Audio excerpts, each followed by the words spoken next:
మారువేషం వేసుకుని మనకంటే బాసు ముందు వచ్చేసాడంటవా? వచ్చేసాడు అందులో డౌట్ లేదు. తప్పుకో.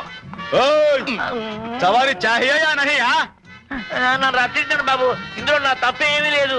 నేను వద్దు వద్దు వద్దు అంటుంటే బొంబాయి నాకు తీసుకొచ్చాడు బాబు. నిజం బాబు. వారిని, మీరు తెలుగోళ్ళా? ఏంటి బాంబేలో దిగారు? పనేంటి? అయితే బాబు నువ్వు పేరు జనార్దన్, అందరూ ముద్దుగా జానీ అంటారు. పుట్టింది అమలాపురం, పెరిగింది హైదరాబాద్, బతుకుతుంది బాంబేలో. అవును, ఇంతకీ మీదేవరు? మాది చెప్పకలా మీ ఫేసులు చూసాను తెలుస్తుంది ఆమదాల వలసని. అవును, ఎక్కడ దిగాలి మీరు?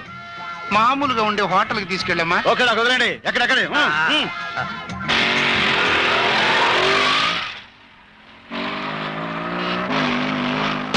जाने भाई रोको, जाने भाई क्या बे?